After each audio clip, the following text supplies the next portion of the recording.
Hello and welcome to The Update. I'm Talisa Ryder. There's growing calls for Lidia Thorpe to resign from the Senate after she heckled King Charles during a parliamentary reception yesterday. The independent senator has drawn criticism from several Indigenous leaders and government ministers, but has defended her actions and says she has no intention of resigning. National Senator Bridget McKenzie says it was appalling behaviour. You know, we're embarrassed across the globe as a result of this. If you're not a fan of King Charles and Queen Camilla, don't accept the Prime Minister's invitation. Meanwhile, Queen Camilla has begun her day meeting with charity volunteers in Sydney, the King visiting the National Centre of Indigenous Excellence in Redfern. The royal couple will then make their way to Parramatta for a local barbecue before wrapping up their final day in Oz by greeting well-wishers at the Sydney Opera House.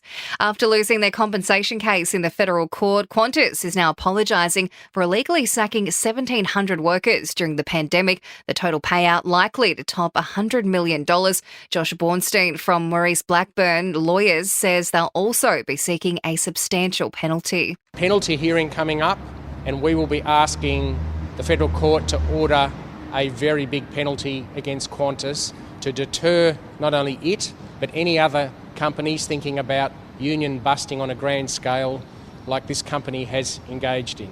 Overseas, and Israeli airstrikes have hit more than 15 buildings in Beirut, targeting a Hezbollah-linked financial network. The US is sending senior officials to the region to try and broker a ceasefire. And Kamala Harris is on a major campaign blitz today, visiting 3 swing states in just 24 hours. The Vice President is visiting Wisconsin, Pennsylvania and Michigan, while her Republican rival Donald Trump is holding events in North Carolina, including areas impacted by Hurricane Helene. Election Day is on November 5. Sport and entertainment are next. In sport, Australian batsman Steve Smith is denying he requested a move back down the order to number 4 ahead of this summer's Test series against India. Smith says he prefers batting there, but insists it was the selector's decision to call an end to his spell as an opener. And the Matildas are arriving in camp ahead of Saturday morning's friendly against Switzerland.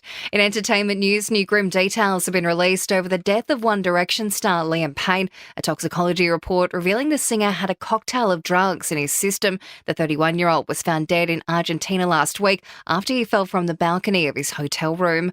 Oscar winner Kate Winslet is in Australia to promote her latest film, Lee. She's the co-producer and lead actor in the film, which is about Vogue photographer turned war photojournalist Lee Miller. It's in Aussie cinemas now.